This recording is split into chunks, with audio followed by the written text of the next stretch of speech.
The following program is from NET, the National Educational Television Network. Debate. James Baldwin versus William Buckley. Subject. Has the American dream been achieved at the expense of the American Negro? This debate was held recently at the Cambridge Union, Cambridge University, England, and was recorded for use by NET. Well, here we are in the debating hall of the Cambridge Union.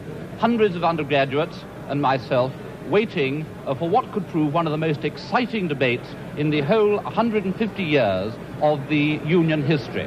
I don't think I've ever seen the Union so well attended. There are undergraduates everywhere. They're on the benches, they're on the floor, they're in the galleries, and there are a lot more outside clamoring to get in. Well, the motion that has drawn this huge crowd tonight is this, that the American dream has been achieved at the expense of the American Negro.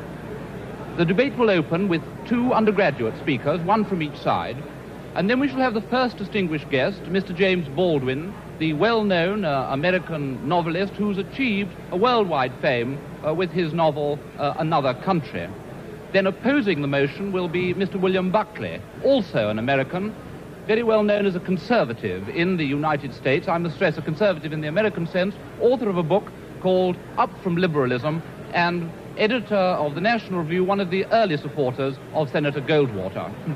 Well, this is the setting of the debate, and at any moment now the President will be leading in his officers and his distinguished guests. He'll take his chair, and the debate will begin.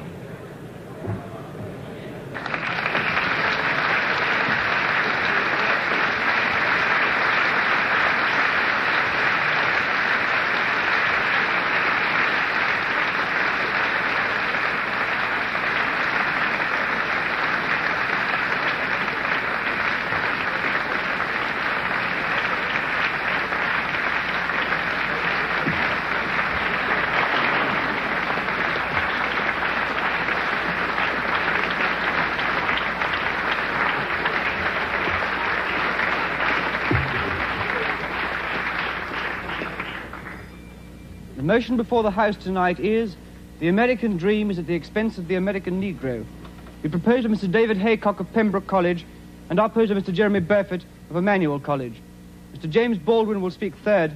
Mr. William F. Buckley Jr. will speak fourth. Mr. Haycock is the ear of the House.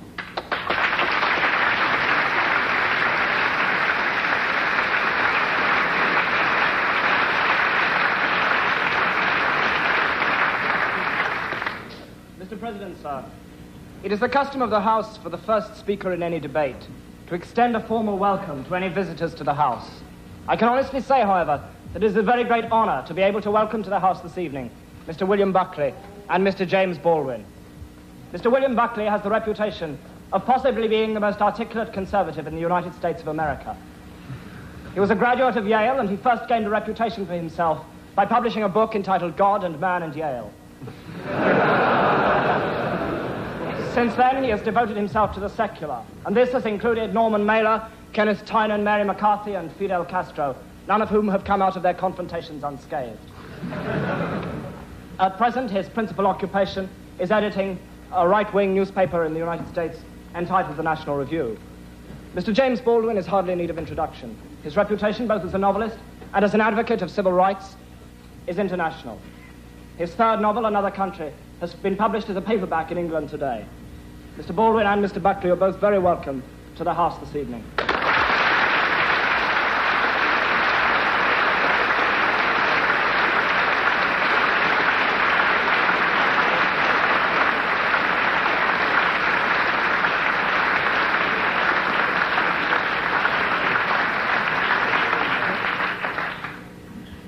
Imagine, Mr. President, a society which above all values freedom and equality.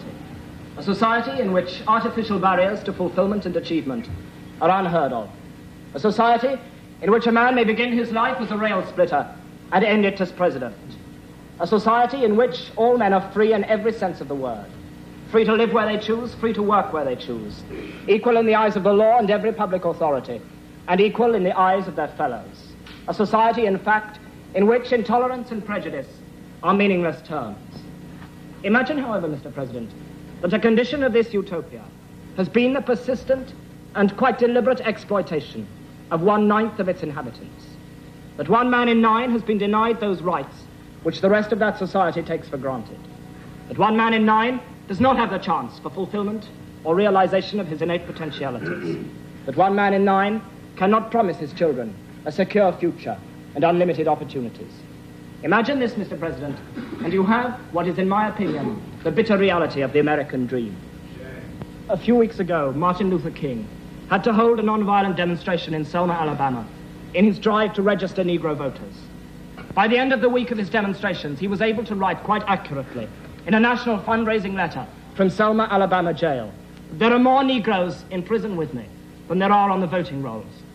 When King wrote that letter, 335 out of 32,700 Negroes in Dallas had the vote, 1% of the Dallas population. After a mass march to the courthouse, 237 Negroes, King among them, were arrested. The following day, 470 children who had deserted their classrooms to protest against King's arrest were charged with juvenile delinquency. 36 adults on the same day were charged with contempt of court for picketing the courthouse while State Circuit Court was in session.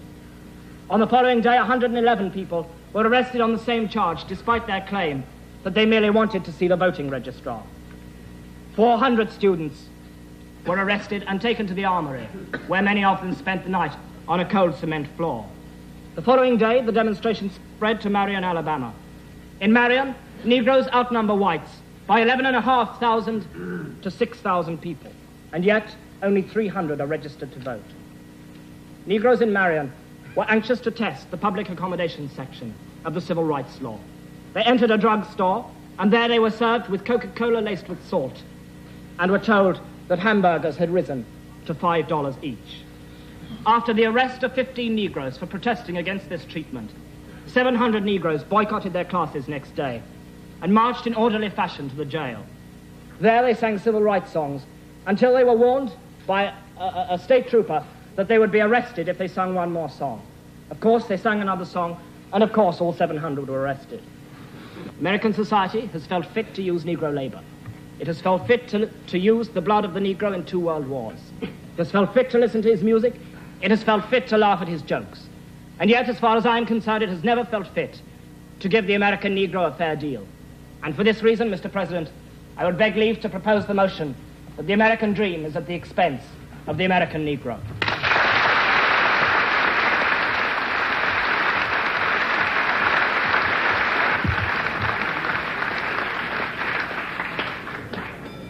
I now call Mr. Jeremy Burford of Emmanuel College to oppose the motion.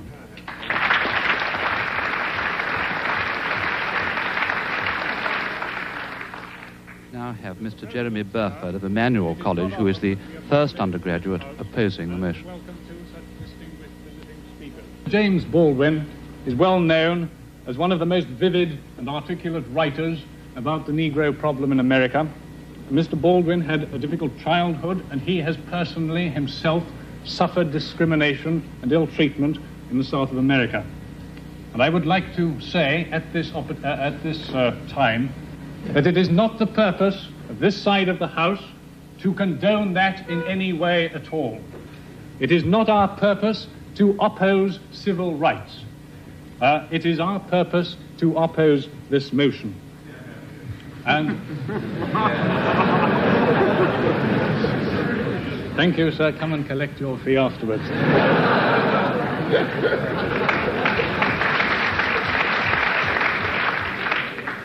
This side of the House denies that the American dream has in any way been helped by this undoubted inequality and suffering of the Negro. We maintain that, in fact, it has hindered the American dream. And if there had been equality, if there had been true freedom of opportunity, the American dream would be very much more advanced than it is now. If the American dream has made any progress, and I think it has been made in spite of the suffering and inequality of the American Negro, and not because of it. Now, it is also implied from this motion that the American dream is encouraging and worsening the suffering of the American Negro. This is emphatically not the case. The American dream the American economic prosperity and respect for civil liberties has been the main factor in bringing about the undoubted improvement in race relations in America in the last 20 years. And Professor Arnold Rose, who is the author of The Negro in America, which is perhaps the definitive work on the subject, who is also a contributor to what was called a freedom pamphlet, so I should imagine that if he has any bias at all, it is in favor of the Negro. He said that this improvement in race relations will be seen in years to come as remarkably quick. And he has put it down to three main causes: increased industrialization and technical advance, the increased social mobility of the American people, and the economic prosperity. And I would put it to this House that industrialization and economic prosperity are two of the main ingredients of the American dream. And at the same time, again, I do not want to say that the Negro in America is treated fairly, but at the same time, the average per capita income of Negroes in America is exactly the same as the average per capita income of people in Great Britain. Now, I found that absolutely amazing, and I understand that some of you do as well. So I have got the reference here from the United States News and World Report of July the 22nd, 1963, in which it points out, this will have to be the last interruption I take, as time is running short. Mr. President, on a point of information, is the Speaker talking of real income or money income? I'm talking of money. I'm talking of money income, and I would not wish to disguise that. I would also say that in terms of this, there are only 5 countries in the world where the income is higher than that of the American Negro, and they do not include countries like West Germany and France and Japan. Now, there are in America 35 Negro millionaires. There are Negro 6,000 doctors and so on. Now, I do not, by saying this, wish to emphasize that the Negro is fairly treated. I merely wish to try and convey a more realistic and objective account of the situation of the Negro. I agree that there are Negroes who are very poor indeed, such as the old gentleman in the South who was talking about some of his wealthier brethren. And he was saying, yes, some of these rich Negroes, they put on airs, they're like the bottom figure of a fraction. The bigger they try to be, the smaller they really are. I would repeat, Mr. President, sir, in the last minute I have, that this debate is not whether civil rights should be extended to American Negroes or not. If it were, it would be a very easy motion to argue for and a very easy motion to vote for. The debate tonight concerns whether the American dream is at the expense of the American Negro. That is, whether the American Negro has paid for the American dream with his suffering, or whether the American dream has furthered Negro inequality. And I would deny both those two precepts. I would say that Negro inequality has hindered the American dream, and I would say that the American dream has been very important indeed in furthering civil rights and in furthering freedom for the American Negro. Mr. President, sir, I beg to oppose the motion.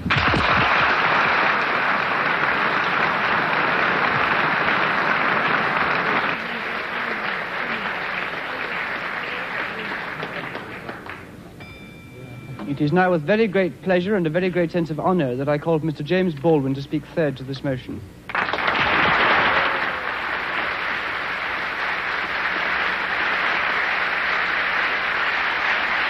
Now we have Mr. James Baldwin, the star of the evening, who has been sitting, listening attentively, and getting a wonderful reception here in the Cambridge Union. Tremendous enthusiasm from all sides of the House for Mr. Baldwin, who has been listening to the arguments. Now will bring the voice of actual experience to the debate. Good evening. I find myself, not for the first time, in the position of a kind of Jeremiah. For example, I don't disagree with Mr. Burford that the inequality suffered by the American Negro population of the United States has hindered the American dream. Indeed, it has. I quarrel with some other things he has to say. The other deeper element of a certain awkwardness I feel has to do with it has to do with one's point of view. I have to put it that way. One's sense, one's system of reality. It would seem to me that the proposition before the House, when I put it that way, is the American dream at the expense of the American Negro, or the American dream is at the expense of the American Negro, is a question hideously loaded, and that one's response to that question, or one's reaction to that question, has to depend on an effect on where you find yourself in the world, what your sense of reality is, what your system of reality is. That is, it depends on assumptions which we hold so deeply as to be scarcely aware of them. A white South African, or a Mississippi sharecropper, or a Mississippi sheriff, or a Frenchman driven out of Algeria, all have, at bottom, a system of reality which compels them to, for example, in the case of the French exile from Algeria, to defend French reasons for having ruled Algeria. The Mississippi or the Alabama sheriff, who really does believe when he's facing a Negro boy or girl that this woman, this man, this child must be insane to attack the system to which he owes his entire identity. Of course, for such a person, the proposition of which we're trying to discuss here tonight does not exist. And on the other hand, I have to speak as one of the people who've been most attacked by what we must now here call the Western or the European system of reality. What white people in the world, because the doctrine of white supremacy, I hate to say it here, comes from Europe. That's how it got to America. Beneath, then, whatever one's reaction to this proposition is, has to be the question of whether or not civilizations can be considered as such equal, or whether one civilization has the right to overtake and subjugate and, in fact, to destroy another. Now, what happens when that happens? Leaving aside all the physical facts which one can quote, leaving aside rape or murder, leaving aside the bloody catalog of oppression, which we are in one way too familiar with already, what this does to the subjugated, the most private, the most serious thing this does to the subjugated, is to destroy his sense of reality. It destroys, for example, his father's authority over him. His father can no longer tell him anything because the past has disappeared, and his father has no power in the world. This means, in the case of an American Negro, born in that glittering republic, and in the moment you are born, since you don't know any better, every stick and stone and every face is white, and since you have not yet seen a mirror, you suppose that you are too. It comes as a great shock around the age of 5 or 6 or 7 to discover that the flag to which you have pledged allegiance, along with everybody else, has not pledged allegiance to you. It comes as a great shock to discover that Gary Cooper killing off the Indians when you were rooting for Gary Cooper, that the Indians were you. It comes as a great shock to discover that the country, which is your birthplace, and to which you owe your life and your identity, has not in its whole system of reality evolved any place for you. The disaffection, the demoralization, and the gap between one person and another, only on the basis of the color of their skins, begins there and accelerates throughout a whole lifetime, so that presently you realize you're 30 and are having a terrible time managing to trust your countrymen. By the time you are 30, you have been through a certain kind of mill. And the most serious effect of the mill you've been through is, again, not the catalog of disaster. The policemen, the taxi drivers, the waiters, the landlady, the landlord, the banks, the insurance companies, the millions of details 24 hours of every day which spell out to you that you are a worthless human being. It is not that. It's by that time you've begun to see it happening in your daughter or your son or your niece or your nephew. You are 30 by now, and nothing you have done has helped you to escape the trap. But what is worse than that is that nothing you have done, and as far as you can tell, nothing you can do, will save your son or your daughter from meeting the same disaster and not impossibly coming to the same end. Now, we're speaking about expense. I suppose there are several ways to address oneself to some attempt to define what that word means here.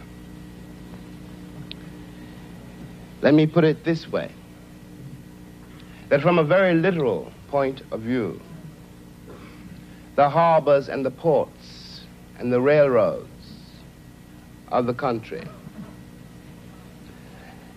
the economy, especially of the southern states, could not conceivably be what it has become if they had not had, and do not still have indeed, and for so long, so many generations, cheap labor.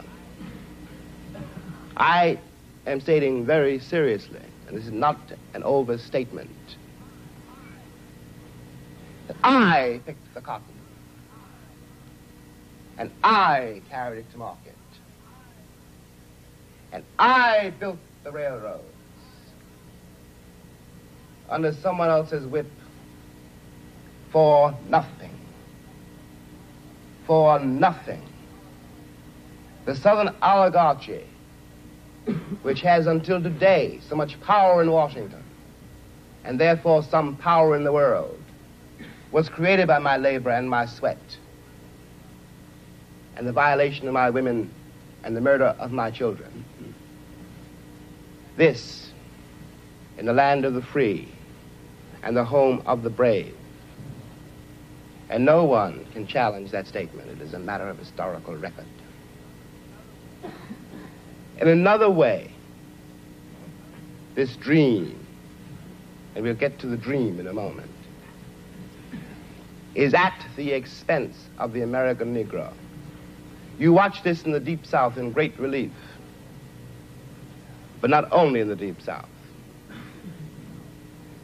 In the Deep South, you are dealing with a sheriff or a landlord or a landlady or the girl at the Western Union desk. And she doesn't know quite who she's dealing with, by which I mean that if you're not part of the town, and if you are a northern nigger, it shows in millions of ways. So she simply knows that it's an unknown quantity, and she wants to have nothing to do with it.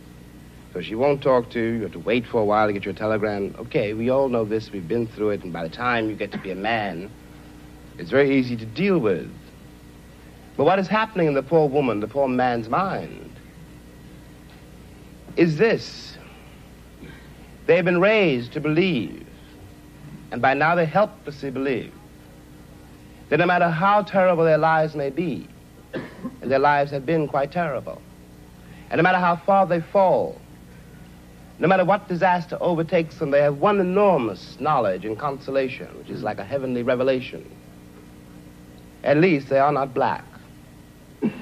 Now I suggest that of all the terrible things that can happen to a human being, that is one of the worst.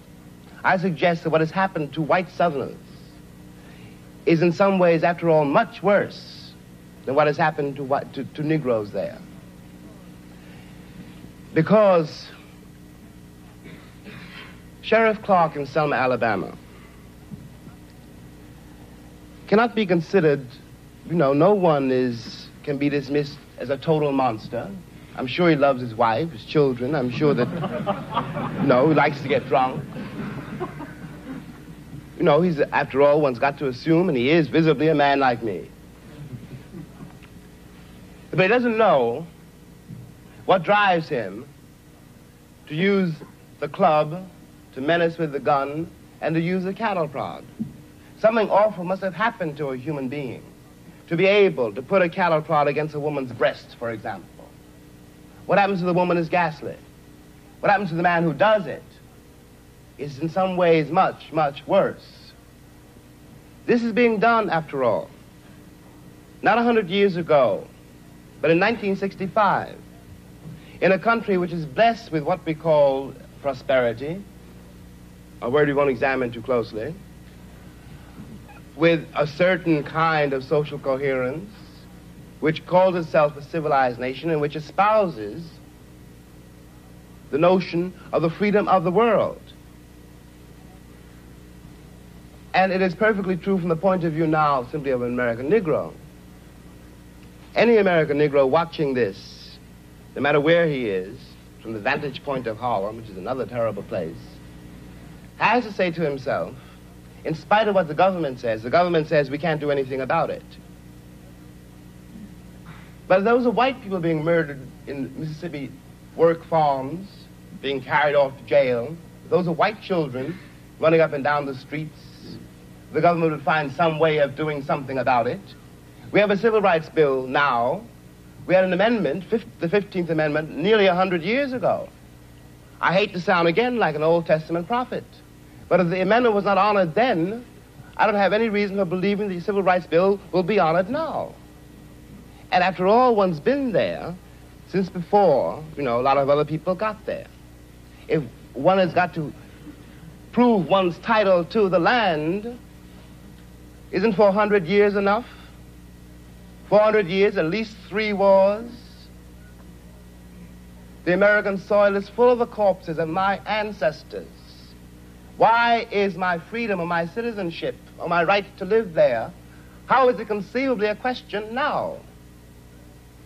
And I suggest further that in the same way, the moral life of Alabama sheriffs and poor Alabama ladies, white ladies, their moral lives have been destroyed by the plague called color, that the American sense of reality has been corrupted by it. At the risk of sounding excessive, what I always felt when I finally left the country, found myself abroad in other places, and watched Americans abroad. And these are my countrymen, and I do care about them. And even if I didn't, there is something between us. We have the same shorthand. I know, when I look at a girl or a boy from Tennessee, where they came from in Tennessee, and what that means. No Englishman knows that, no Frenchman, no one in the world knows that except another black man who comes from the same place. One watches these lonely people denying the only kin they have. We talk about integration in America as though it was some great new conundrum. The problem in America is that we've been integrated for a very long time. Put me next to any African, and you will see what I mean. And my grandmother was not a rapist.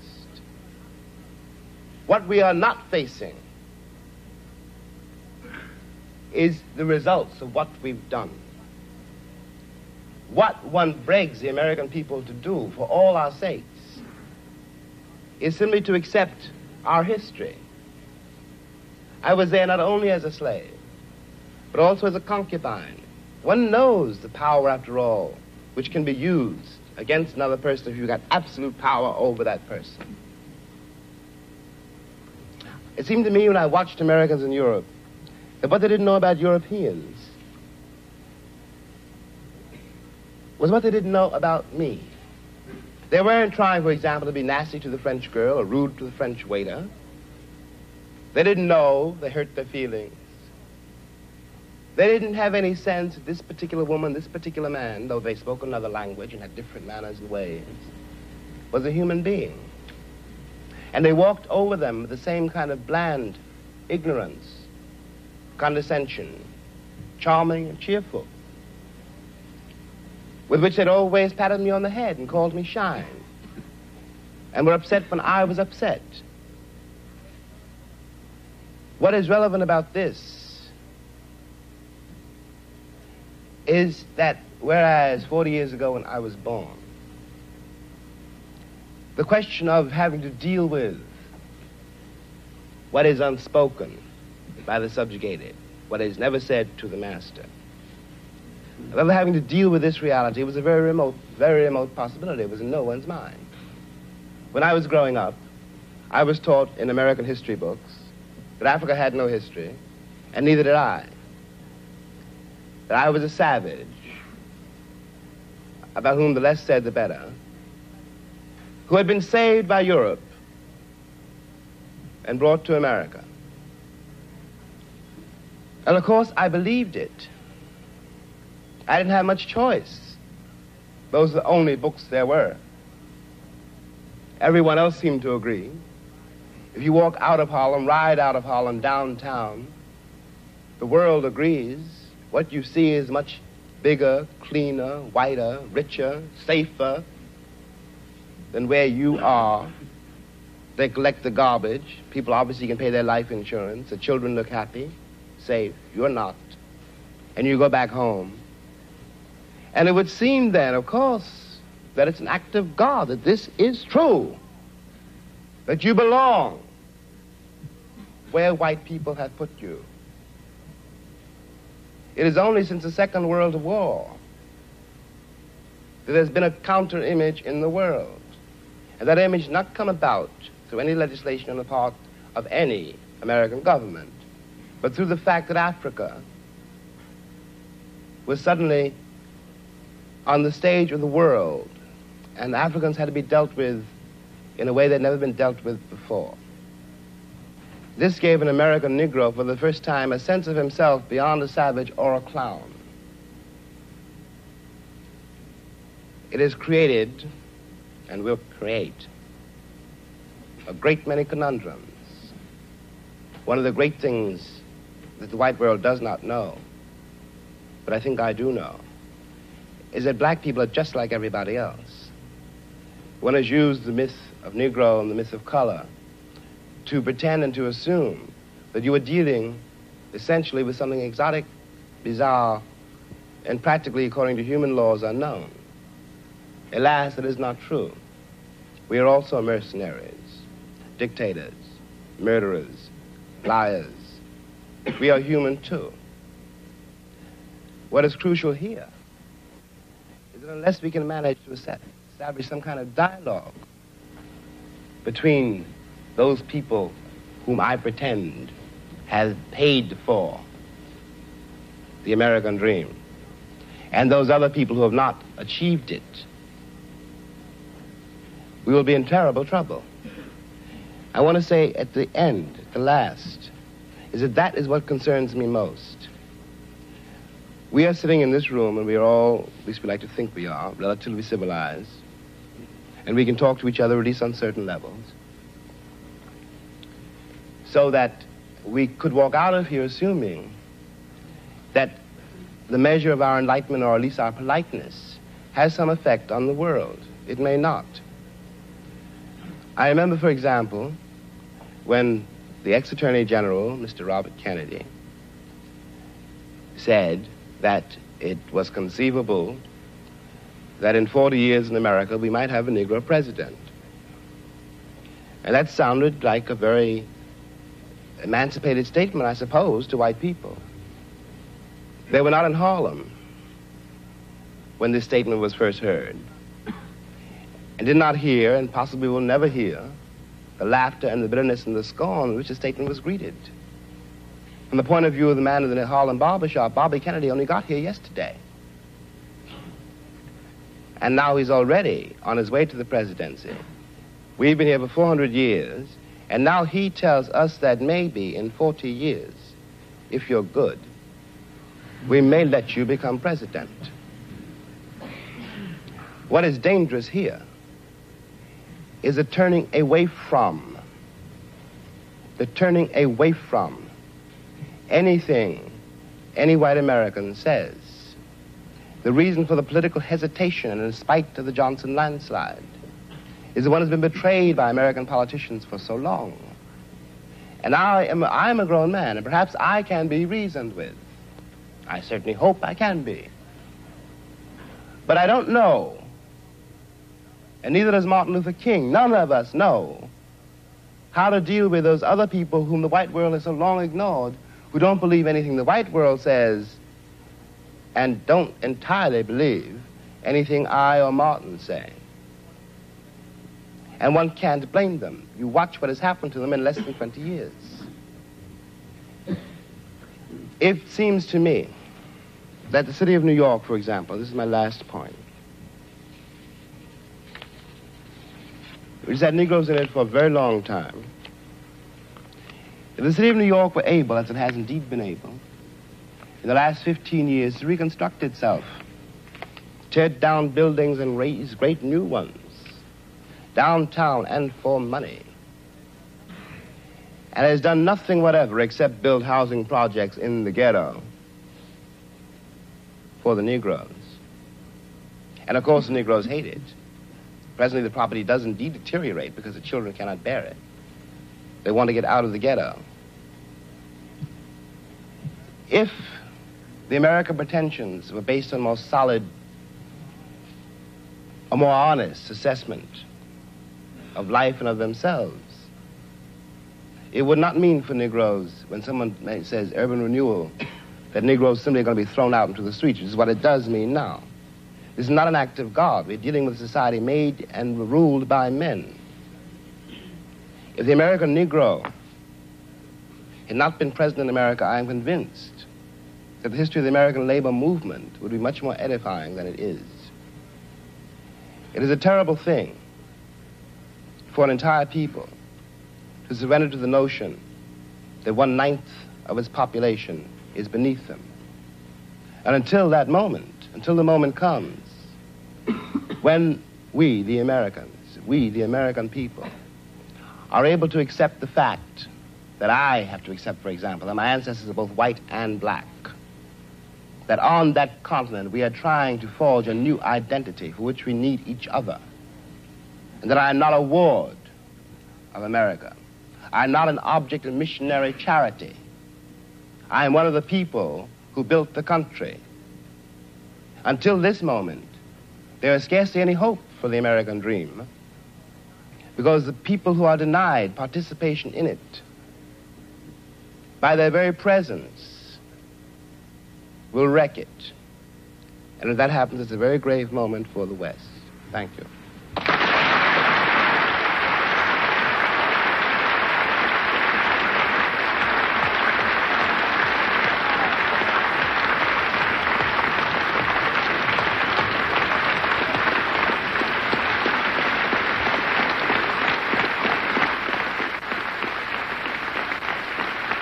Tremendously moving moment now, the whole of the Union standing and applauding this magnificent speech of James Baldwin.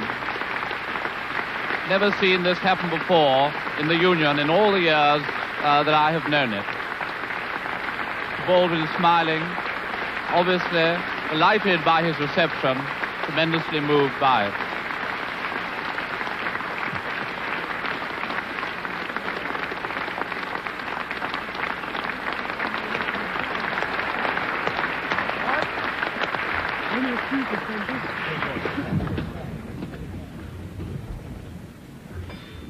I am now very grateful and very pleased to be able to call on Mr. William F. Buckley, Jr. to speak forth to this motion.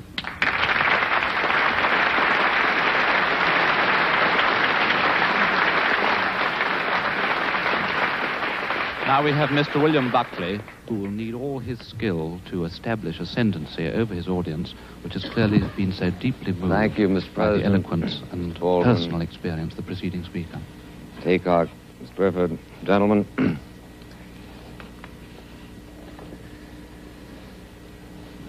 It seems to me that of all the indictments Mr. Baldwin has made of America,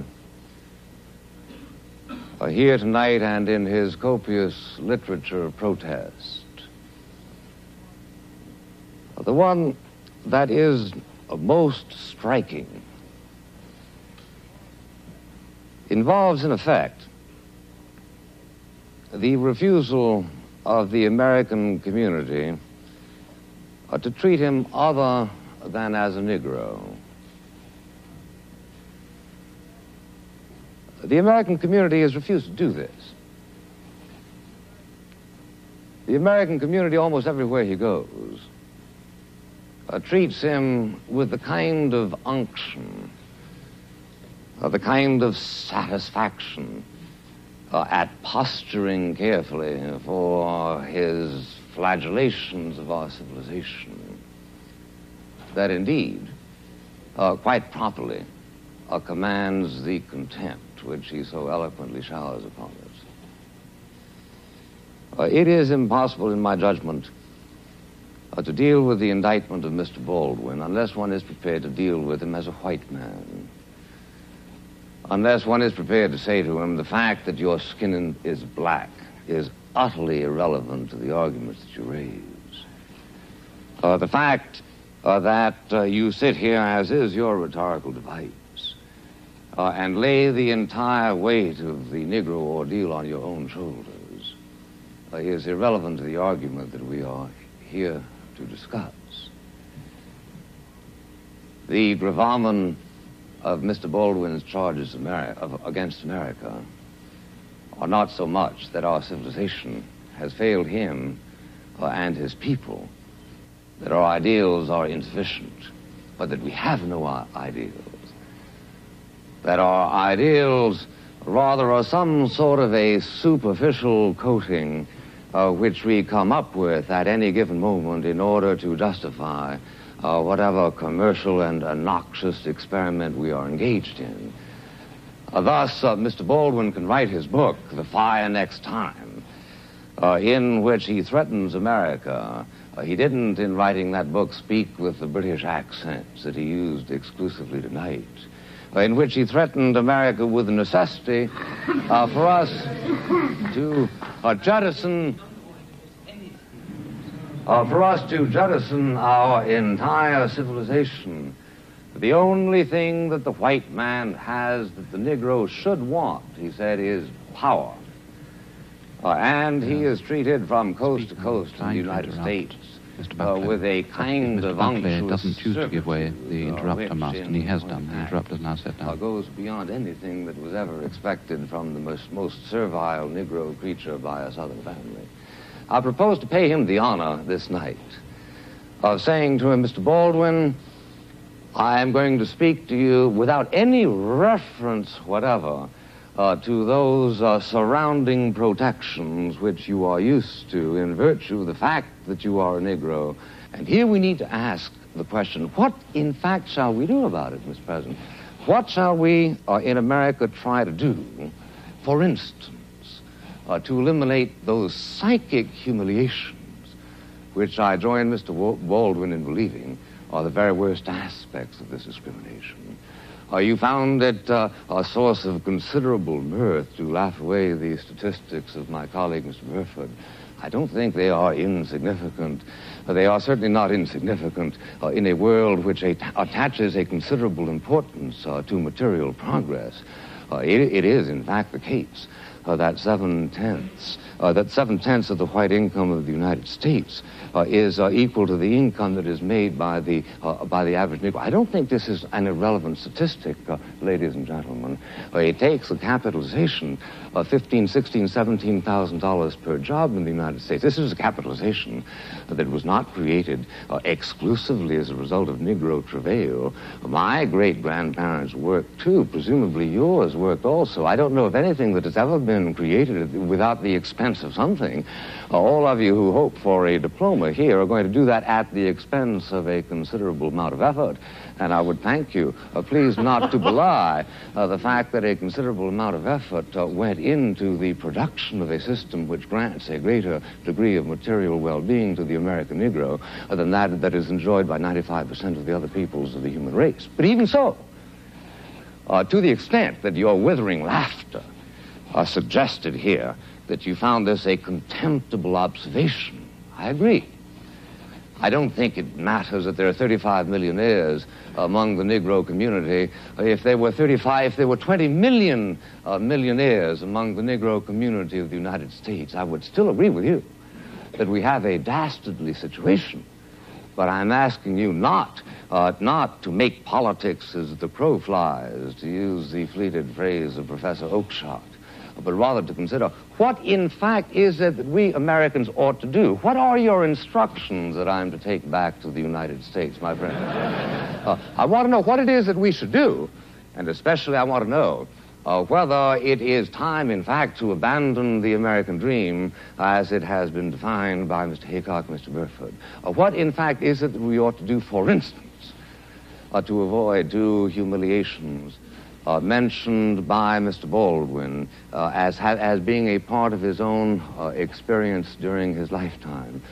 At the age of 12, you will find on reading his book, he trespassed outside the ghetto of Harlem and was taken by the scruff of the neck by a policeman on 42nd Street and Madison Avenue and said, "Here, you nigger, go back to where you belong." 15, 20 years later, he goes in and asks for a Scotch whiskey at the airport at Chicago and is told by the white barman that he is obviously underage and under the circumstances cannot be served. I know from your faces that you share with me the feeling of compassion and the feeling of outrage that this kind of thing should have happened. What, in fact, are we going to do to this policeman? And what, in fact, are we going to do to this barman? How are we going to avoid the kind of humiliations that are perpetually visited on members of a minority race? Obviously, the first element is concern. We've got to care that it happens. We have got to do what we can to change the warp and woof of moral thought in society in such fashion as to try to make it happen less and less. Let me urge this point to you, which I can do with authority, my friends, the only thing that I can tonight. And that is to tell you that in the United States, there is a concern for the Negro problem. Now, if you get up to me and say...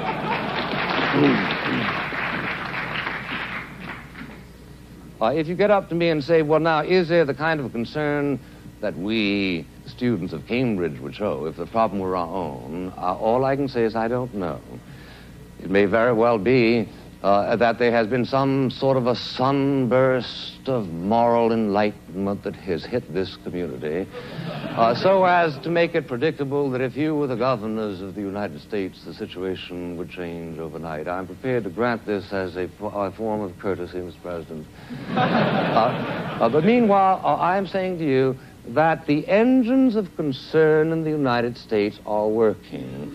The presence of Mr. Baldwin here tonight is in part a reflection of that concern. You cannot go to a university in the United States, a university in the United States presumably also governed by the Lord Spiritual, as you are, in which Mr. Baldwin is not the toast of the town. You cannot go to a university of the United States in which practically all other problems of public policy are preempted by the primary policy of concern for the Negro. I challenge you to name me another civilization, anytime, anywhere in the history of the world, in which the problems of a minority, which have been showing considerable material and political advancement, is as much a subject of dramatic concern as it is in the United States. Let me just say finally, ladies and gentlemen, this. There is no instant cure for the race problem in America. And anybody who tells you that there is a charlatan and ultimately a boring man.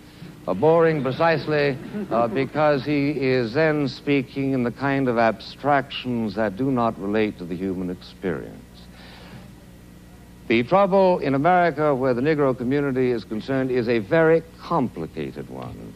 I urge those of you who have an actual rather than a purely ideologized interest in the problem to read the book Beyond the Melting Pot by Professor Glaser, also co-author of The Lonely Crowd, a prominent Jewish intellectual, who points to the fact that the situation in America where the Negroes are concerned is extremely complex as a result of an unfortunate conjunction of two factors. One is the dreadful efforts to perpetuate discrimination by many individual American citizens as a result of their lack of that final and ultimate concern which some people are truly trying to agitate the other, is as a result of the failure of the Negro community itself to make certain exertions which were made by other minority groups during the American experience. If you can stand a statistic not of my own making, let me give you one which Professor Glaser considers as relevant. He says, for instance, in 1900, there were 3,500 Negro doctors in America. In 1960, there were 3,900, an increase in 400. Is this because there were no opportunities, as has been suggested by Mr. Haycock and also by Mr. Baldwin implicitly? No, says Professor Glaser. There are a great many medical schools who are by no means practice discrimination, who are anxious to receive and to train Negro doctors. There are scholarships available to put them through, but in fact that particular energy, which he remarks was so noticeable in the Jewish community and to a certain and lesser extent in the Italian-Irish community, for some reason is not there. We should focus on the necessity to animate this particular energy, but he comes to the conclusion, which strikes me as plausible, that the people who can best do it, who can do it most effectively, are Negroes themselves. Let me conclude by reminding you, ladies and gentlemen, that where the Negro is concerned, the danger, as far as I can see at this moment, is that they will seek to reach out for some sort of radical solutions on the basis of which the true problem is obscured. They have done a great deal to focus on the fact of white discrimination against the Negroes. They have done a great deal to agitate a moral concern, but where, in fact, do they go now? They seem to be slipping, if you will read carefully, for instance, the words of Mr. Bayard Rustin, towards some sort of a Procrustean formulation which ends up less urging the advancement of the Negro than the regression of the white people. 14 times as many people in New York City born of Negroes are illegitimate as of whites. This is a problem. How shall we address it? By seeking out laws that encourage illegitimacy in white people? This, unfortunately, tends to be the rhetorical momentum that some of their arguments are taking. One thing you might do, Mr. Buckley, is let them vote in Mississippi. I agree. I agree.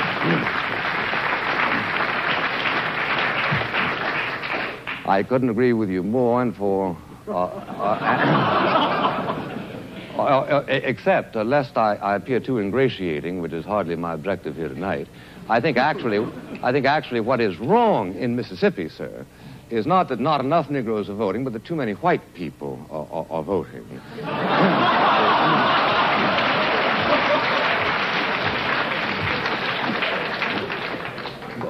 Booker T. Washington said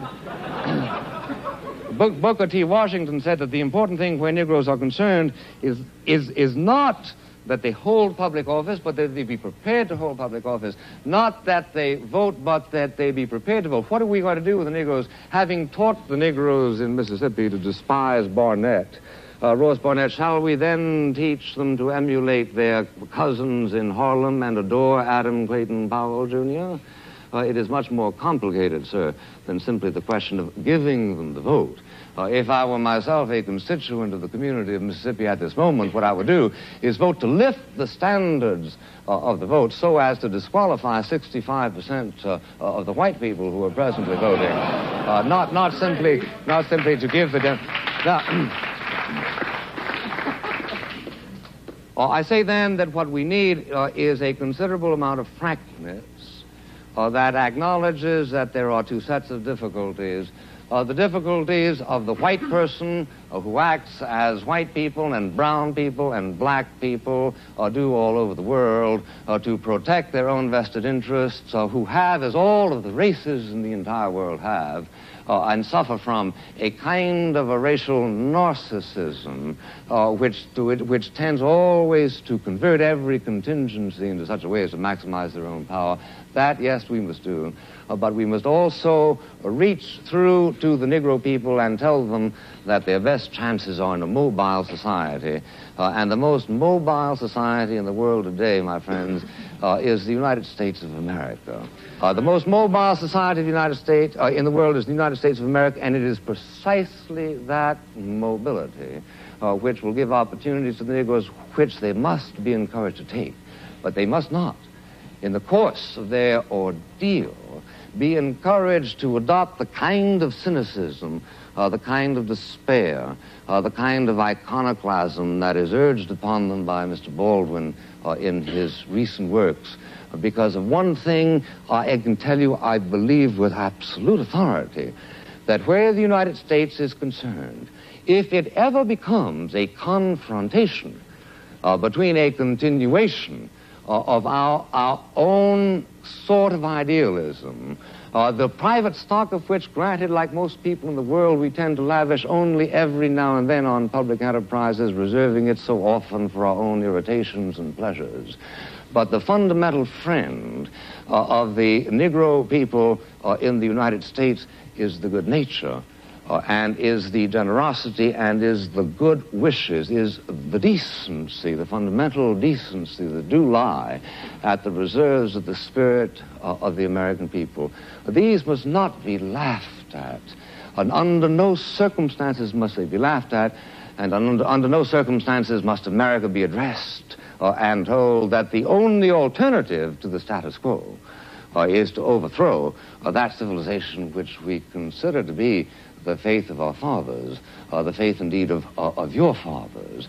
This is what must animate whatever meliorism must come, because if it does finally come to a confrontation, a radical confrontation between giving up what we understand to be the best features of the American way of life, which at that level is indistinguishable, so far as I can see, from the European way of life, then we will fight the issue. And we will fight the issue not only in the Cambridge Union, but we will fight it as you were once recently called to do, on beaches and on hills and on mountains and on landing grounds. And we will be convinced that just as you won the war against a particular threat to civilization, you were nevertheless waging a war in favor of and for the benefit of Germans, your own enemies, just as we are convinced that if it should ever come to that kind of a confrontation, our own determination to win the struggle will be a determination to wage a war not only for whites, but also for Negroes.